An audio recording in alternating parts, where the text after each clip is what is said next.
Aquí y Ahora presenta Hablemos de Salud. 26 años al servicio de la medicina preventiva. Producción y conducción, Ana María Forte. Columnista, el doctor Mariano Favaloro. Locución y presentaciones, Oscar Di Profio.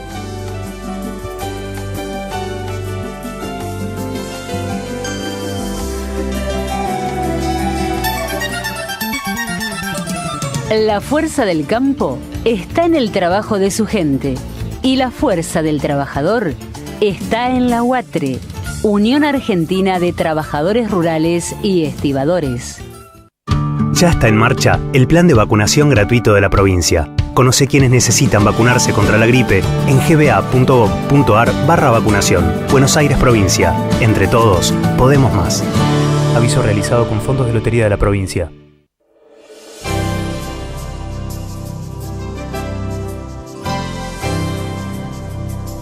Hola, ¿qué tal? ¿Cómo están ustedes? Soy Ana María y los invito a una nueva emisión de Hablemos de Salud para aquellos que, nos ven y nos escuchan, ¿no es cierto? Porque también salimos por internet. Por primera vez les cuento que somos un grupo de profesionales que venimos haciendo hace 28 años medicina preventiva, porque pensamos que es la medicina que hay que practicar, llegar al hombre sano para que éste no se enferme. Nuestro staff, me cuesta decirlo porque resulta quizá un poco increíble, cuenta con 800 profesionales de la salud y creo que también más. Y hoy para mí es un día especial porque tengo a la gente del Garrahan, gente linda, gente que se entrega, ¿no es cierto? Un grupo de enfermeros sensacionales. Y recuerdo que, los 10 primeros años, allá por 1989, yo comencé saliendo desde el Hospital de Pediatría Juan P. Garrahan, un recuerdo hermoso.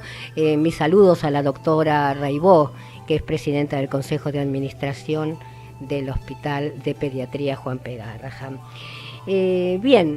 Como siempre digo, agradezco, ¿no es cierto? Agradezco tener un micrófono para expresarme, un micrófono para poder ayudar a la gente. Así que saben que existe un número telefónico, por favor, tomen nota. Tenemos 4-325-1220, hagan preguntas, sugieran temas. De esa manera ustedes están enriqueciendo a nuestro programa. Les comento que como siempre estamos con el doctor Mariano Favaloro, cirujano cardiovascular, columnista de lujo, hace 17 años que me acompaña en el programa. Va a hablar acerca del bypass coronario. También una gran amiga, la doctora María Teresa Mansolido, farmacéutica. Va a hablar de un tema que a mí me interesa muchísimo y ustedes lo saben y ya después se los voy a comentar, medicamentos huérfanos. También nos visitan los licenciados Carlos Alejandro Flores, supervisor del área CIM 2, también Claudia Flores Ortiz, que pertenece al Hospital de Pediatría Juan P. Garrahan y es supervisora del área de cuidados intensivos especiales, y Miguel Cortés, enfermero asistencial del área de emergencia. Nos van a contar cuál es su tarea y realmente es una hermosa tarea la que realizan ellos. Y ya le doy los muy buenos días al doctor Mariano Favaloro. Buenos días, Ana María. ¿Qué tal? ¿Cómo estás? Muy bien. Estamos bien, por suerte. Y lo bueno de esto es que hoy se cumplen 50 años del bypass. 50 años del primer bypass que comenzó para estandarizar la técnica. Fue el primero que hizo René Favaloro. La técnica del bypass... René Favaloro, primo hermano. Primo hermano mío. La técnica del bypass no era nueva, ya había sido realizada, así como algunos intentos aislados, en otros territorios, no en el coronario. Inclusive había empezado ya la cirugía de revascularización coronaria indirecta. Quiere decir que se aislaba la arteria mamaria que tenemos adentro del tórax, se hacía un túnel dentro de la pared cardíaca y se depositaba la arteria ahí dentro del músculo cardíaco para que hiciera circulación colateral. Y esa técnica salvó muchas vidas en el tiempo. Hay casos paradigmáticos que a los 25 años de haberse hecho ahí en la Cleveland Clinic implantes de mamaria dobles, tenían todas las arterias totalmente tapadas en el origen y vivían por los implantes mamarios. Le salvó la vida realmente esa técnica. Pero después entonces se perfeccionó una técnica que daba beneficios inmediatos, porque la arteria mamaria recién a los 6 meses, cuando se implantaba, empezaba a dar beneficios de circulación colateral al corazón. Entonces, lo que salvó la vida en forma inmediata fue el bypass coronario, que llevaba sangre al corazón, salvando la obstrucción que había en la arteria coronaria. El primero en practicarlo acá en la Argentina fue René Favaloro. No, se practicaba, se intentaron hacer algunos casos antes, pero porque en realidad... se dice que fue el creador de, sí, cuando se habla de esto. Sí, bueno, está muy discutido en el ambiente médico. Ah, bien. Así que no todos están de acuerdo. Sí. Y la verdad es esa, y yo tampoco digo que fue el inventor del bypass. Ajá. Fue el que lo hizo en humanos, en el corazón humano, y estandarizó la técnica. Uh-huh. Entonces ponemos las cosas en su justa medida. Ajá. La trascendencia que tuvo también a nivel internacional, no solo como gran profesional, sino ser humano, ¿se lo dio el bypass? Claro, sin ninguna duda. Uh-huh. Porque él además hizo campaña en todo el mundo, y terminó en el año 1970 haciendo varios casos en el Congreso Mundial de Cardiología de Londres. Ajá. Y ahí, con toda la bibliografía que ya tenía publicada de los beneficios del bypass, ya a largo plazo, 4, 5, 6 años, y además el haber hecho todas esas técnicas en vivo ahí para el Congreso Mundial de Cardiología, fue lo que catapultó al bypass, y le sacó el miedo a todo el resto de los cardiólogos para que mandaran los pacientes a operar, y ahí empezó el boom del bypass aortocoronario y se difundió en todo el mundo y salvó muchísimas vidas, millones de vidas en todo el mundo. Vos sabés que yo era muy pequeña y recuerdo que René Favaloro tenía un programa en Canal 7. Era una cámara fija y un escritorio. Yo podría llegar a tener 12 años. No me preguntes por qué. Yo me sentaba frente al televisor a mirar cómo hablaba de salud.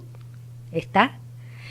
Y fue un seguimiento de años y bueno, recuerdo que hace 18 años atrás que falleció. Sí. Que se mató. 17 en realidad va a ser este año. 17 este año. Bueno, recuerdo que las casualidades no existen. Yo estaba parada frente a un cuadro en una exposición y se acerca una señora, Teresita, después digo el apellido, y me dice, vos sos Urciaga de no sé cuánto, 3 apellidos. Digo, no, yo simplemente soy Ana María Forte, la amiga de María Presta que está exponiendo en este salón.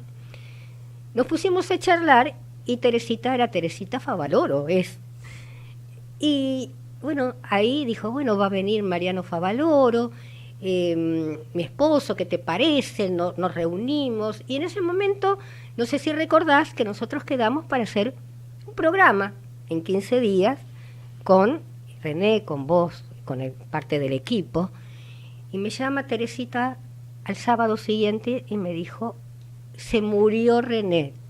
¿Cómo se murió? Lo mataron, dije yo, porque ¿cómo se murió?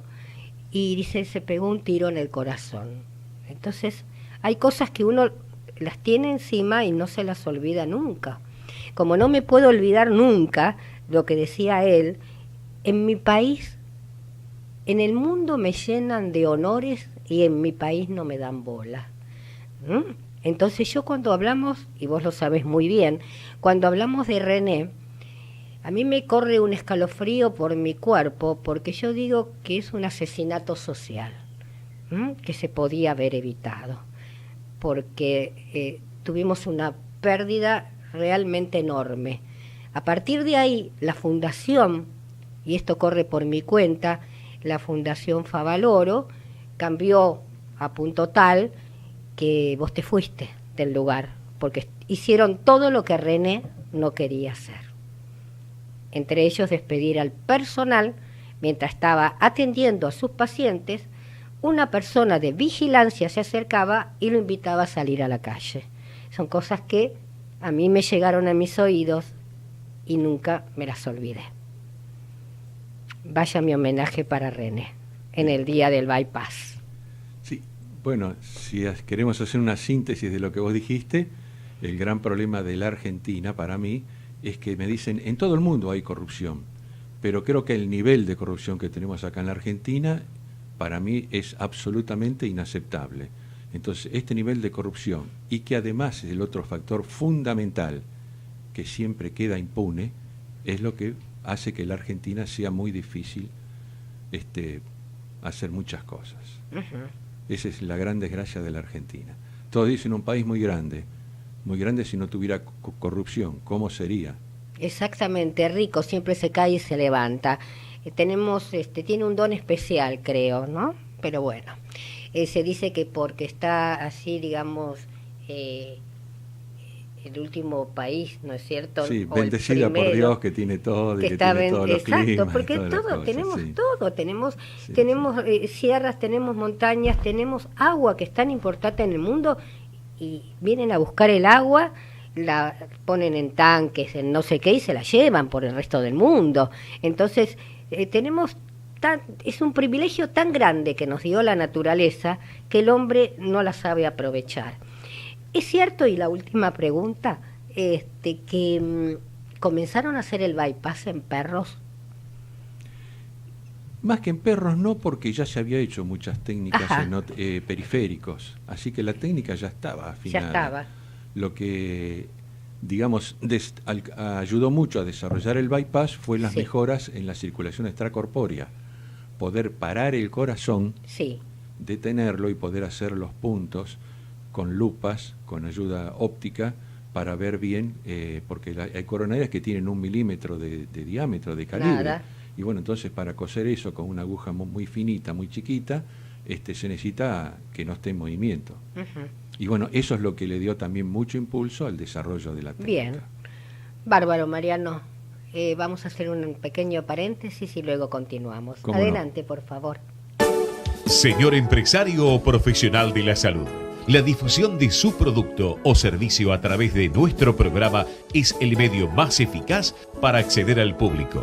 Comuníquese con el Departamento de Publicidad 154-989-0420. Cuidémonos de la gripe.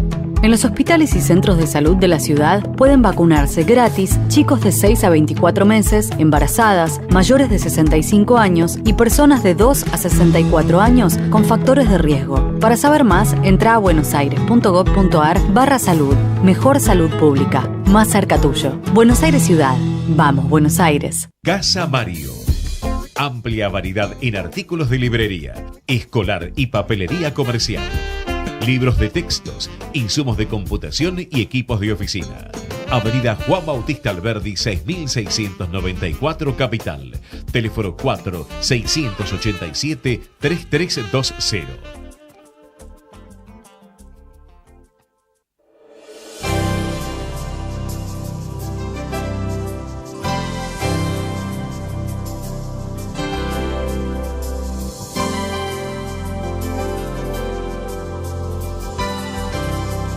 Y continuamos con Hablemos de Salud. Ya estamos con una gran amiga, la doctora María Teresa Mansolido, farmacéutica. Y buenos días, ¿cómo estás? Buen día, ¿cómo estás, Ana María? Un gusto tenerte en el programa, y cuando te vi pensé que habías venido en marzo. O sea, cuando uno quiere una persona parece que la tiene siempre ahí cerquita, y desde el año pasado que no venís al programa.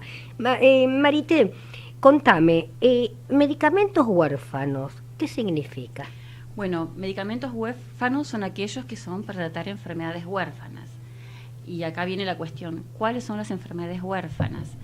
En realidad, bajo ese paraguas hay 2 grupos de enfermedades. Algunas que son muy poco frecuentes, que así son definidas en la Argentina, pero que son conocidas internacionalmente como enfermedades raras o muy raras, que tienen la particularidad de afectar a un número pequeño de población y para los cuales la industria no investiga, no desarrolla medicamentos porque no hay un retorno, una recuperación de lo que serían los costos de la investigación, desarrollo, registro de la especialidad medicinal. ¿Lo puedo traducir? Dale. Bien. Porque no es negocio. Sí, es así. Comercialmente no es interesante. Por ejemplo, una fiebre mediterránea familiar, parece que en la Argentina, porque no hay registros, así que digo parece, la tenemos 1000 personas y no es negocio. Claro. Bien. Por ejemplo, para que se entienda más, y quizás voy al extremo mayor, la progeria, que es el envejecimiento precoz, hay 100 casos en el mundo. Entonces, es obvio que nadie va a investigar en progeria porque sería desarrollar un medicamento para 100 personas en todo el mundo, lo cual no habría una recuperación en términos de dinero, ¿no? Bien, y yo cuando se dice, y yo siempre invité al programa asociaciones, fundaciones de enfermedades raras o poco frecuentes. Yo le digo poco frecuentes porque si no, el enfermo que tiene la enfermedad rara se siente rarito. Lo digo con conocimiento de causa propia, ¿no? Porque yo hace unos meses me he descubierto yo la enfermedad. Y cuando dicen, yo decía sin darme cuenta, hay 1000 casos. No son 1000 casos, son 1000 personas. Porque uno tiene la enfermedad y dice, ¿por qué todos tienen derecho a tener una medicación y yo no tengo derecho y puedo llegar a la muerte? Uh-huh. Entonces, eso tienen que entender los laboratorios, que somos personas. Exacto. Y lo que pasa que en realidad en el mundo se han dado soluciones, se ha incentivado a que la industria investigue y desarrolle medicamentos. Pero antes que nada también quiero agregar que bajo el paraguas de huérfanos también existen una serie de enfermedades que son las enfermedades olvidadas o desatendidas, acá denominadas por nuestra legislación como enfermedades serias, que sí tienen la particularidad de afectar a un gran número de población, pero en general son los más pobres, los que están vulnerados por estas enfermedades, y tampoco en este caso no hay intención de investigar porque tampoco habría una recuperación también en dinero económica. Vos sabés que el Papa hace 3 meses más o menos dijo que hubo un congreso en el Vaticano donde él estuvo presente y dijo, por favor, empresarios, laboratorios, que se dediquen a la investigación, y más de los más humildes que tienen derecho a vivir, a la salud, a una buena calidad de vida. Exacto. Bueno, si uno suma, digamos, la población que sufre estas enfermedades poco frecuentes con las que sufren las enfermedades frecuentes, que son todas enfermedades crónicas, amenazantes de vida, son enfermedades serias, con un costo enorme, no solo para el paciente, sino para todo el núcleo familiar, para sus cuidadores, para todo el entorno, y que afecta además toda la vida de todo el entorno familiar.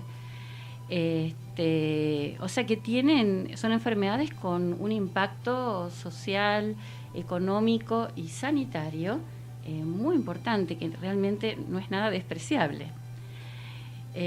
Bueno, los países del primer mundo, digamos, avanzaron con políticas, con fuertes políticas para incentivar a las empresas farmacéuticas. Estados Unidos empezó en el año, hace 35 años atrás, en el 1983, con la ley, con la Orphan Drug Act, que es la ley de medicamentos huérfanos. Y ¿es la 26.000? No. No. La nuestra es la 26.689. Exacto. Pero esto es más reciente, la nuestra es del año 2012. Perfecto. Y Europa avanzó en este sentido en el año 2000.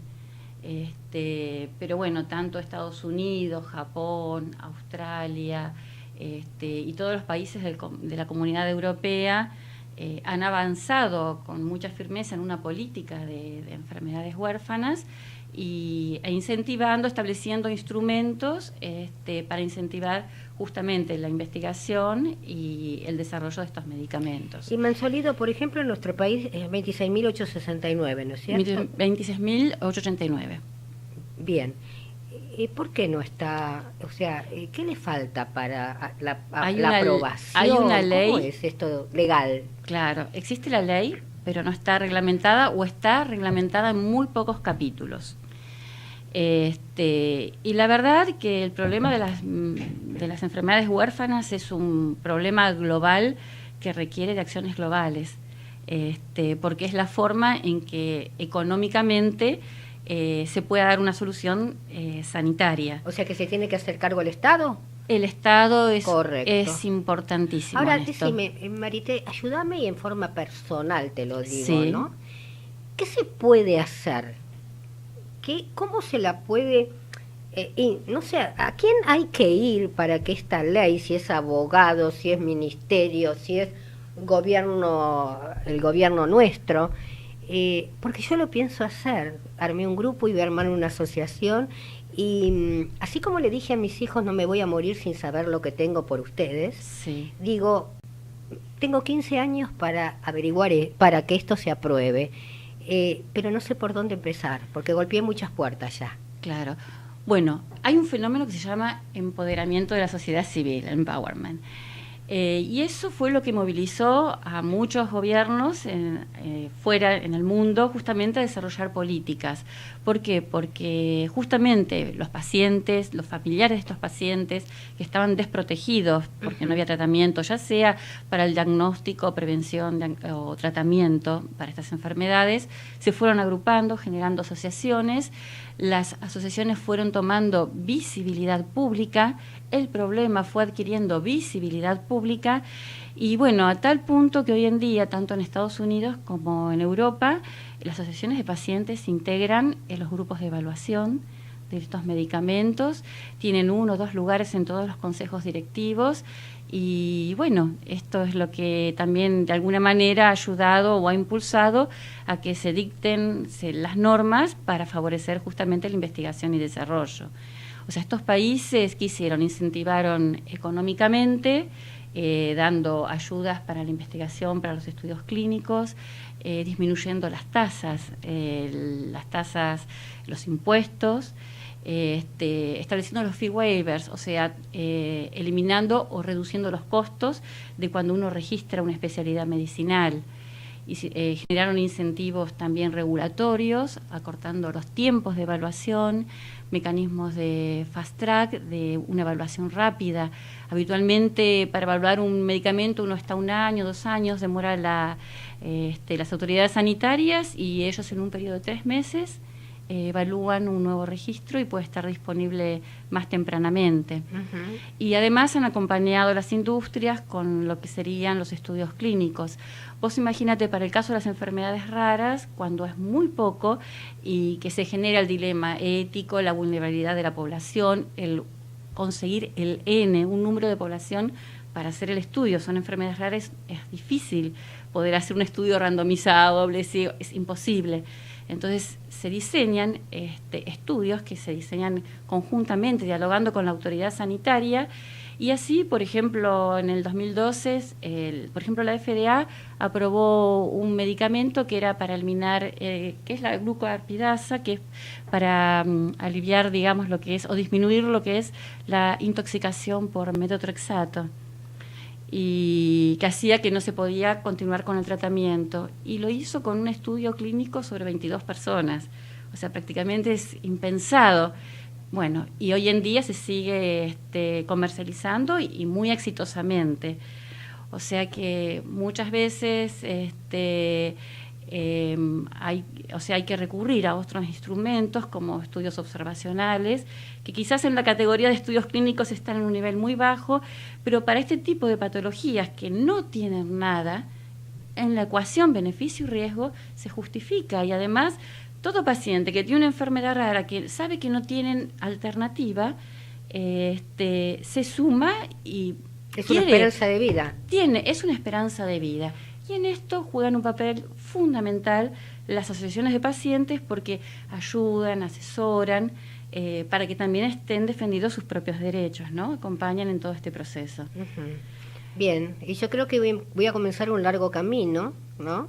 Pero de pronto acá en la Argentina no existe, yo armé el grupo de fiebre mediterránea familiar en la Argentina para pacientes y familiares, para armar un registro, ¿está? Sí. porque yo cuando dijeron, hay 1000 casos, digo, ay, bueno, yo soy la 1001, mis hijos lamentablemente van a ser los 1003. ¿Y dónde me anoto? Ah, no hay. ¿Y cómo tienen el registro? Incluso sería buenísimo, Marité, y también necesito ayuda de todos, es que dentro de la carrera, ¿no es cierto?, de medicina, se haga un curso, un posgrado, para que los médicos sepan que existen 8.000, se dice, 8.000 enfermedades raras, y que ellos pueden tener un paciente subdiagnosticado, o sea, mal diagnosticado. Claro, ese es el problema mayor. Exacto. Porque en general, cuando se tratan de enfermedades raras, hay 6 o 7 condiciones subclínicas, o condiciones que se expresan, y a lo mejor el problema, la raíz de la enfermedad, está a nivel subclínico y no se manifiesta directamente. Entonces, hay estudios que se hicieron, que se condujeron en Estados Unidos y en Inglaterra, y ellos lo tienen medido. Les lleva entre 5 a 7 años llevar a un diagnóstico definitivo. Para eso el paciente recorre por lo menos 8 consultas fallidas, 4 médicos comunes, 4 especialistas, más otro tipo de cuestiones de todo lo que gasta, el dinero que se va, la obra social o los seguros de salud que no les reconoce, la desesperanza en el grupo familiar, un montón de sentimientos de frustración que hace que el paciente sienta que está subiendo una cuesta muy empinada hasta que finalmente llega a su diagnóstico, ¿no? Y sin dejar de lado, que me lo explicó más de un paciente, el hecho de que te dicen, es psicológico, estás estresada, entonces esas cosas te dejan muy mal, porque claro, el organismo, el cuerpo habla, ¿no? Sí, sí. Y hay que saberlo escuchar. Por ejemplo, se dice que los profesionales han sido preparados para, si escuchan el galopeo de cascos, pensar en caballos y no en cebras. Y yo cuando voy a dar charlas termino diciendo, y yo soy una cebra. Entonces, porque hasta que uno no tengo, digamos, el beneficio, la suerte de tener un micrófono, ¿tá? Claro. Y de tener muchos médicos que me apuntalan, me contienen, y yo sé que voy a lograr lo que necesito, pero de pronto digo, es egoísta el hecho de yo lograrlo para fiebre mediterránea familiar, ¿y qué pasa con el resto de las enfermedades, no? Tendría que esa ley en la Argentina movilizarse, ponerse en práctica y a nivel mundial. Claro. Vos sabés que el 82% de las enfermedades raras tienen origen genético. Claro. Y vos sabés que cada uno de nosotros somos portadores de 6 o 8 anomalías genéticas, todos. Claro. Todos, por ejemplo, una diabetes puede ser genética, ¿no es cierto? Claro. Cuando uno, se casa o tiene una pareja y justo comparte ese mismo gen, esa anomalía genética, los hijos pueden tener una enfermedad rara. Por lo cual, no es raro tener una enfermedad rara. Y eso es lo que llama la paradoja de la rareza. O sea que se puede dar. Se puede dar. Y lo bueno es que en diferentes medios se difunda. Me comentaron que una persona fue a un canal de TV cuando le planteó que necesitaba aire para hablar del tema, etcétera, etcétera. La persona era una periodista, ¿no es cierto? Al ratito de hablar dice, sí, se podría, vemos cómo se puede, porque no queremos que se llene el canal de enfermos. Entonces yo me quedé tremendamente mal, y ahí se me escapó, ¿no? Sí. Porque es una triste realidad que yo lo tomo con mucha liviandad, porque digo que hay que batir si es que existe un enemigo o si existe el enemigo mayor, que es la ignorancia. Y sí. Bueno, dar una solución a esto realmente es una política de Estado. O sea, no es un problema sencillo de resolver, no sirve con una o dos mediditas, es una política de Estado. Y yo te comento algo, ¿no? Y ojalá me estén escuchando gente de gobierno. acá se necesita una política de Estado. Yo digo, a nuestro pobre presidente tomó un país en ruinas, un país incendiado, y se le hizo la noche que ni siquiera lo esperaba. Pero yo hablé con al Ministerio de Salud, tengo mucha gente conocida, porque existe un área de enfermedades raras o poco frecuentes. Ujú. No tuve ninguna respuesta, porque yo quiero colaborar ad honorem y difundir. Entonces, bueno, espero que terminen rapidito de armar el área, porque es necesario. Bueno, yo creo que es esencial que las asociaciones de pacientes empiecen a hablar, empiecen a expresar, den visibilidad pública al problema. Que si no dan aire, ¿cómo se hace, Mansolido? ¿Cómo se hace? Es complicado, pero siempre hay herramientas. Hay, exacto. Siempre hay herramientas y siempre hay un periodismo sensible y bueno, hay que usar todo. Hay que insistir. Hay que insistir. Hay que insistir. Es así. Bárbaro. Yo te agradezco esta charla muchísimo. No, yo te agradezco a vos, Ana María, siempre es un gusto. Bueno, está muy prontito y espero que no me olvide. No. Y pienso que viniste este año y no habías venido. Yo te quiero mucho, te aprecio mucho, Marite. Gracias por estar acá. Muchas gracias. ¿Vamos a hacer un corte? Vamos la radio, somos tu voz. Vamos con Eco, siempre la verdad y la mejor información. ¡Ay, pero qué tarde! ¿Qué se me hizo? Me tengo que apurar porque si no, no llego.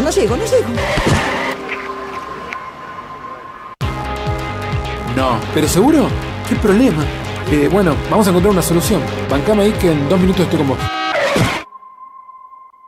Bueno, vos ahora te tenés que ir. Sí, pero yo quiero hablar de esto ahora. Cuando llegue a casa te llamo. 3 de cada 10 muertos en el tránsito son peatones. Cruzá siempre por la senda peatonal o esquina, respetando los semáforos. Allí, todos los vehículos deben darte prioridad.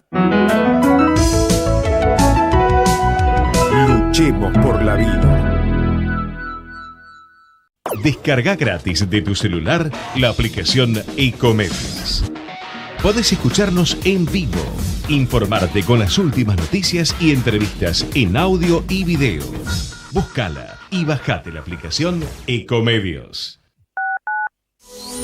Podés vernos en vivo en ecohd.com.ar.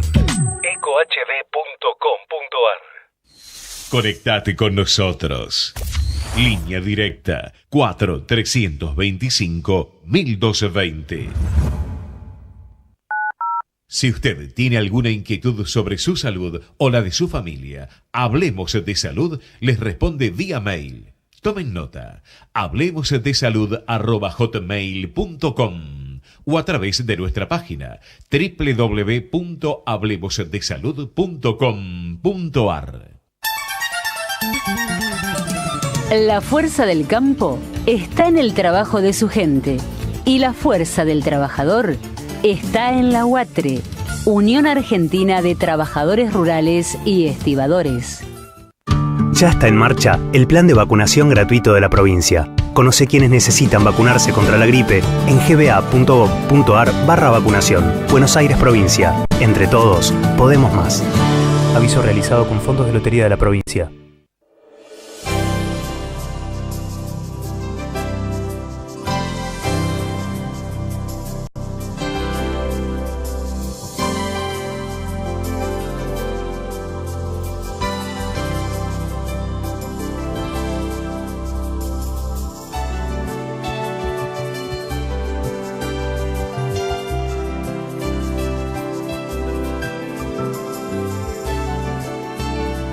Y ya estamos con un grupo de gente linda, como bien les dije al principio del programa.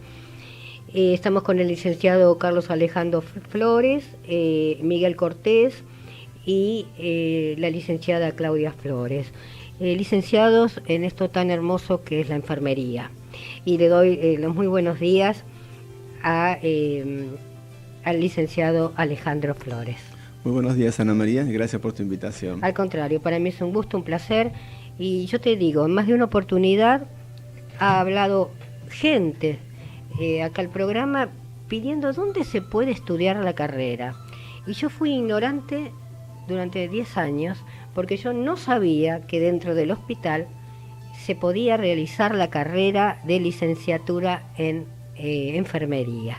Así que yo sé que hay mucha gente que nos está escuchando y que este tema le interesa. Contanos, ¿qué pasó? ¿Qué están haciendo?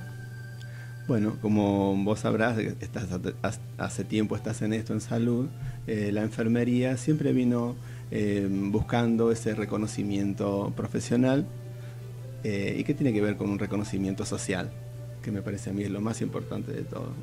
Yo pienso que la enfermería, cuando sea reconocida socialmente, va a ser más grande que el reconocimiento profesional en las instituciones quizás de salud. Esto fue a partir de muchos años que se viene pregonando, y hubo un informe de la OPS y la OMS en el año 90-95 donde habla de lo que es la historia de las enfermeras en América Latina, de ese pequeño informe que se hace, que después se hizo grande, donde se comienza a trabajar sobre el asesoramiento acerca de cambiar la currícula de formación de enfermería. ¿Qué quiere decir la currícula? Es tener más conocimientos, ¿sí? Muchos más conocimientos de los que hasta ese momento se tenía en la enfermería, que generalmente era ejercida en cursos cortos, de 8 meses, 2 años, ¿sí? Y fue creciendo, ¿no? Entonces, las organizaciones mundiales decían que teníamos que apostar a la enfermería porque era quizás el último, no quizás, sino es el último eslabón por donde pasa el cuidado del enfermo, ¿sí? Donde se pueden prevenir errores, detectar un montón de patologías desde la observación de la enfermería en el cuidado. Nosotros nos caracterizamos por el cuidar. Siempre nuestro lema es cuidar más allá de curar, porque la asistencia nuestra es de las 24 horas del día, sin feriados, sin domingos, sí, sino las 24 horas del día. Yo digo cuidar y contener. Exactamente. Pacientes y familiares. Sí, porque por ejemplo en el hospital trabajamos con la familia, ¿sí? Es internación conjunta. Entonces hay que no solamente educar al niño, sino educar a la familia en su conjunto y al entorno, si se quiere, y no solo el entorno de mamá, papá, sino el otro entorno, la escuela, la organización barrial, los lugares donde el chico, por ejemplo, nuestros pacientes que sufren de patologías severas y necesitan cuidados especiales cuando se los externa, necesitamos ir a esos lugares para que el cuidado que nosotros brindamos en el hospital para recuperar ese paciente, cuando llega a la escuela o a la sociedad en sí, sea una persona útil. Que se puede insertar. Que se puede insertar. Por ejemplo, yo recuerdo hace 26 años atrás, se hizo, como todos los años, a fin de año, la fiesta de los chiquitos que egresaban de la escuelita, ¿no? O aprobaban el primer año, el segundo. Entonces yo ejercí 14 años de maestra jardinera y yo estaba con otra idea, ¿no? De ignorante. Y cuando yo vi en qué estado llegaban los chiquitos y lo que significaba para ellos terminar un año, llegué a mi casa y le dije a mis hijos, ustedes no saben lo valioso que es la salud, porque yo fui a una fiestita pensando que iba a ser una fiestita y vi la realidad de un hospital. Vi la realidad de un hospital, cómo los enfermeros estaban cerca de los chicos y la familia. Conocí la Casa Garrahan, que en ese momento estaba prácticamente comenzando, porque es cierto que los chicos, Miguel Cortés, sí, vienen de otros países, perdón, de otras provincias, ¿no es cierto? Igual bien lo dijiste. Nosotros recibimos no solamente pacientes de la zona, recibimos pacientes del conurbano, de otros hospitales que no lo pueden cubrir, sino también de todas las provincias y además de otros países. Vienen de... Países limítrofes tienen muchos. Exactamente. Ajá. Con diferencias creencias, con diferencias alimentación. Y también, contame con respecto a la Casa Garrahan, ¿no es cierto? que está manejada o está atendida por las propias madres o los parientes que vienen con los chiquitos, ¿no es cierto? Sí, sí, Ana María.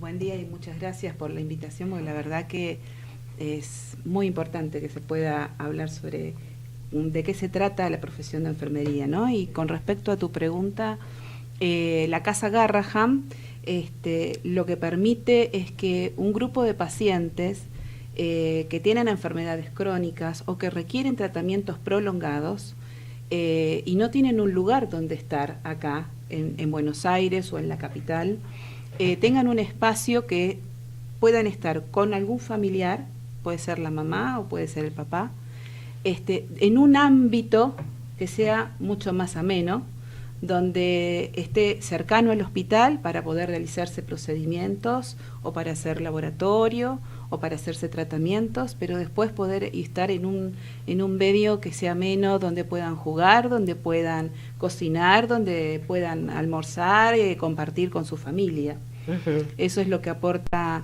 la Casa Garrahan. Bien, bien. ¿Cómo es un día dentro del hospital? Un día intenso. Ya lo creo. El hospital hoy en día permite desarrollar, si vamos a hablar estrictamente sobre la actividad que desarrolla el enfermero, toda una actividad sumamente programada, donde se pueden planificar los cuidados que van a recibir los pacientes y cuando hablamos de cuidado, qué bueno que podamos explicarle a la audiencia, como decía Alejandro, lo que es, cuál es la esencia de nuestro trabajo. La esencia de nuestro trabajo es el cuidado, ¿no? Porque a veces se confunden los roles, ¿no? El médico diagnostica, el médico trata, pero el enfermero cuida.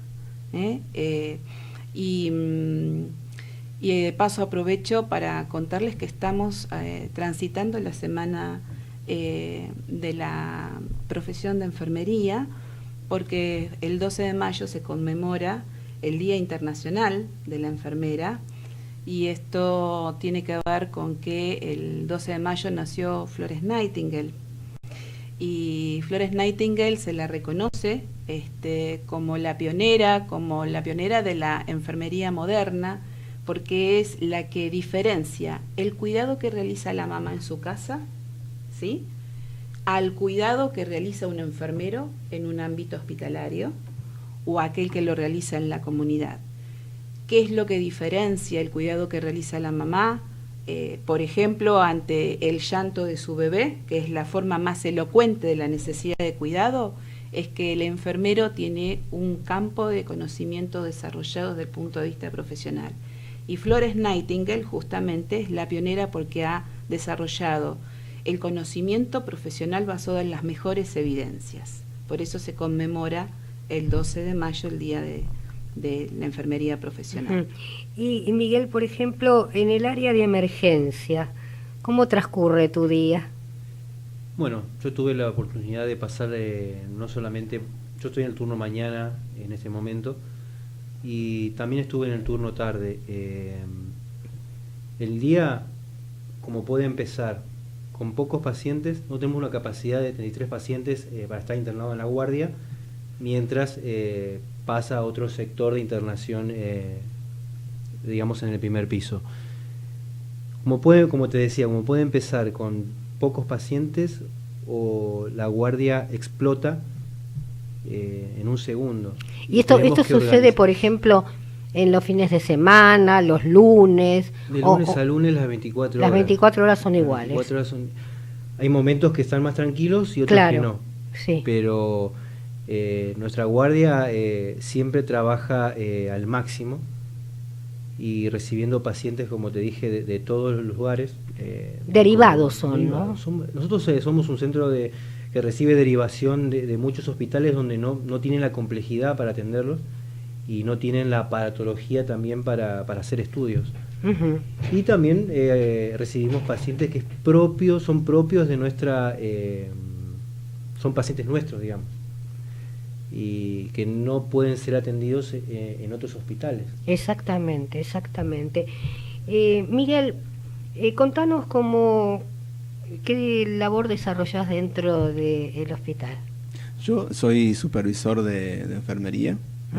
Tengo a cargo un área de 4 SIM, 4 sectores de internación.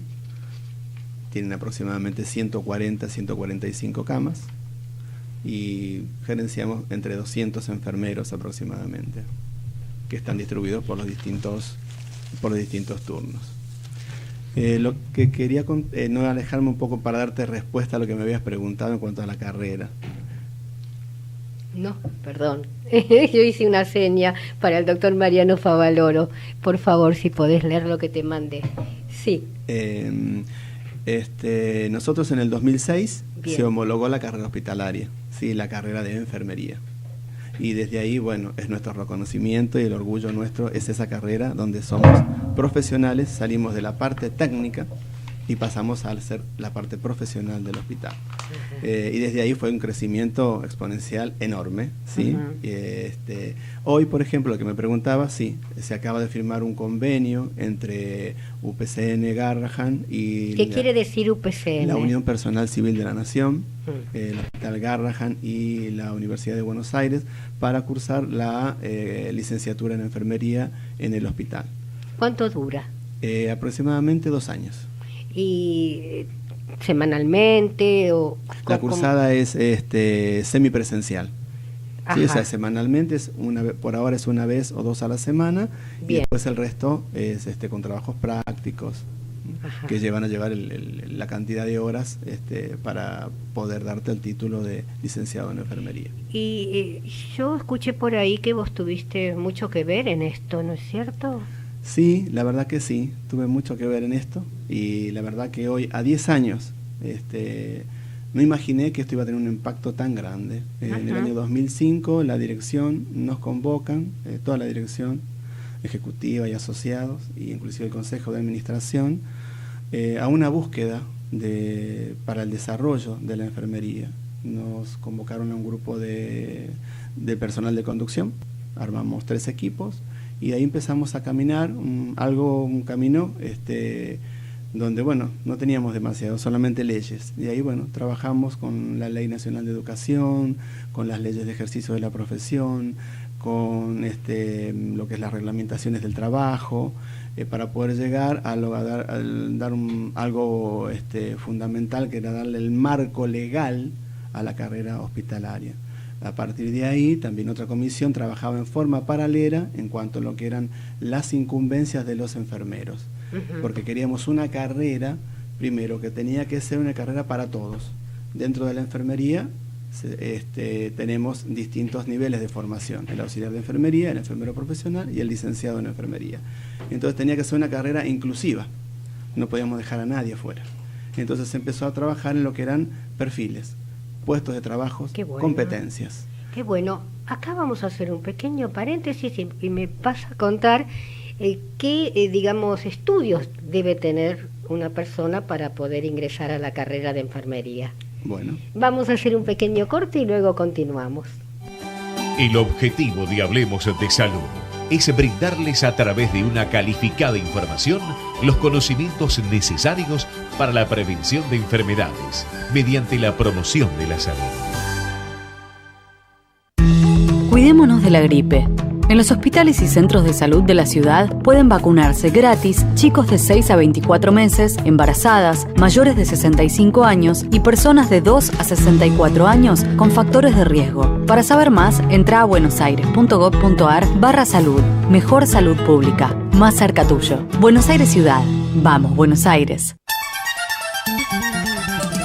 La fuerza del campo está en el trabajo de su gente y la fuerza del trabajador está en la UATRE, Unión Argentina de Trabajadores Rurales y Estibadores.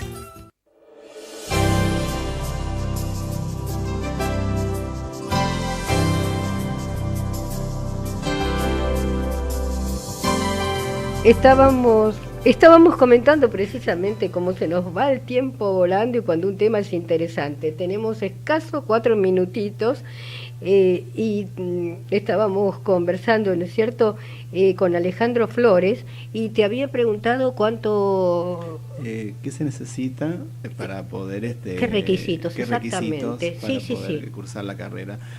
Es necesario tener el título secundario completo. Solamente eso tenés que tener, el título secundario para poder comenzar a estudiar enfermería. ¿Y después te evalúan? ¿Hay un pre o no? ¿Directamente entras en la carrera? Entras en la carrera como cualquier carrera. El hospital solamente, en este momento, el convenio es para hacer la licenciatura, que son los últimos 2 grados, llamamos nosotros de finalización de la formación. Porque tenés que ser enfermero profesional para poder ingresar a la carrera, o sea, de la licenciatura en enfermería. Entonces tenés que tener el título de enfermero profesional, que ya tenés el título secundario completo seguramente, y ingresás a la licenciatura. Bien. Ahora, cuando empezás de cero para los jóvenes, solamente con el título secundario se pueden inscribir en cualquier universidad. ¿Vos pensás que es una buena salida laboral? Es una muy buena salida laboral, es quizás una de las carreras que tiene en este momento mayor auge, ¿sí? Y mayor inscripción que hay a nivel de las universidades. Bien. Porque el enfermero, hacen falta muchísimos enfermeros en el mundo, no Bien. solamente en el país. O sea que además te abre las puertas del mundo, si te quiero decir. Bien. Bueno, pasamos a Claudia, ¿no es cierto?, como para redondear la charla, y bueno, yo le pongo siempre una nota de color. Yo recuerdo el personaje de Gasalla, cuando hacía la enfermera, ¿no es cierto?, esa enfermera bruta que gritaba, y bueno, yo pienso que la carrera precisamente es para, no sé si la palabra, ¿cómo? Jerarquizar, exactamente, Miguel. Un redondeo. Bueno, Ana María, qué bueno es que hoy podamos hablar de la enfermería profesional, porque eso permite jerarquizar la profesión, pero además permite brindar cuidados con un gran basamento científico. Y la carrera, justamente, en realidad lo que hablaba Alejandro también tiene que ver con la carrera hospitalaria. El hospital da la oportunidad para que aquel profesional que ingresa al hospital pueda seguir progresando dentro de la carrera hospitalaria, ir adquiriendo no solo un reconocimiento económico, sino también un reconocimiento que tiene que ver con la experiencia que va adquiriendo, con sus conocimientos y además con aquellas funciones que puede desarrollar no solo dentro del hospital, sino en el afuera. En el afuera, exactamente. Miguel, ¿qué representó para vos ser enfermero? ¿O qué representa, mejor dicho? Y la verdad que yo cuando empecé a estudiar enfermería no tenía ni la más pálida idea de lo que podía llegar a ser esta profesión.